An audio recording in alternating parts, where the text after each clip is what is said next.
Hi hello friends. காஞ்சிபுரம்னாலே கோவில். ஒரே இடத்துல 3 கோவில் ஒன்றா சுற்றி பார்க்க வந்திருக்கப்போ தூப்பல் ஹயக்ரீவ பெருமாள் கோவில், அவருக்கு உற்சவமூர்த்திக்கு தனி சன்னதி, மூலவருக்கு தனி சன்னதி, அது எதிரிலே விளக்குழி பெருமாள் கோவில். இது 3ஐயும் ஒரு சேர பார்க்க தான் வந்திருக்கோம். தூப்பல் ஹயக்ரீவரை வணங்கிட்டு அப்படியே உற்சவர் சிலையும் பார்க்க வரப்போகிறோம். ஸோ உற்சவர் மூலவர் தனித்தனியாக சிலைகள், அதுக்குள்ளவே வந்தோம்னா விளக்குழி பெருமாள் கோவில்.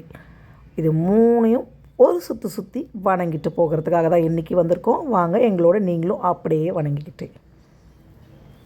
இப்போ பார்த்திங்கன்னா ஹயக்ரீவர் கும்பிட்டாச்சு, உற்சவரையும் பார்த்தாச்சு, மூலவரையும் பார்த்தாச்சு.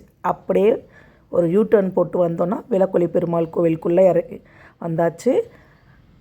அப்படியே சுற்றி பார்த்துக்கிட்டே உள்ள மூலவரை தரிசனம் பண்ணிவிட்டு கிளம்ப வேண்டியது தான். வாங்க போகலாம்.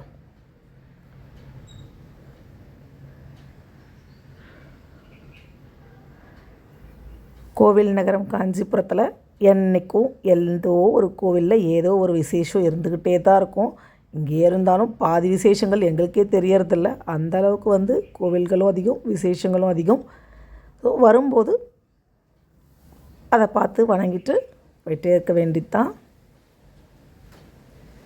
இங்கே மெயினாக படிக்கிற குழந்தைங்கள நிறைய கூட்டிகிட்டு வருவாங்க. ஏன்னா ஹயக்ரீவரோட அருள் வேணும் அப்படின்றதுக்காக. நீங்களும் உங்களோட குழந்தைங்கள டைம் கிடைக்கும்போது கூட்டிகிட்டு வாங்க. படிப்பில் சிறந்த அறிவாளியாக இந்த கோவிலில் வணங்கிட்டு போனால் ஒரு நல்லது நடக்கும் அப்படின்னு சொல்கிறாங்க.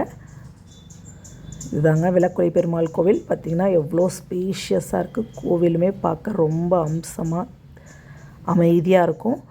கண்டிப்பாக உங்களுக்கு டைம் கிடைக்கும்போது ஃபேமிலியோடு விசிட் பண்ணி பாருங்கள். அடுத்த தடவை காஞ்சிபுரம் கோவில்களுக்கு விசிட் வரும்போது விளக்குழி பெருமாள் கோவிலையும் உங்களோட லிஸ்ட்டில் ஆட் பண்ணிக்கோங்க. விளக்குழி அப்படிங்கிற அந்த பேருக்கேற்ற மாதிரி ஒளிமயமான ஒரு இடம்.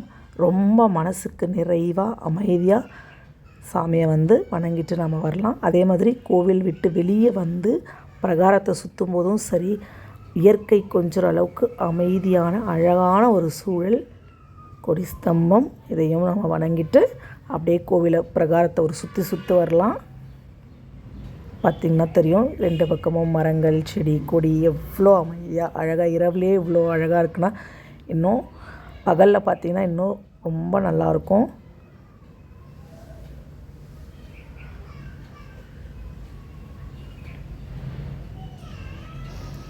வீட்டில் நம்ம சாமி கும்பிட்றதுக்கும் வெளியில் கோவிலில் கும்பிட்றதுக்கும் இதுதாங்க வித்தியாசம். அந்த மன அமைதி நம்ம வீட்லேயும் இருக்கும்.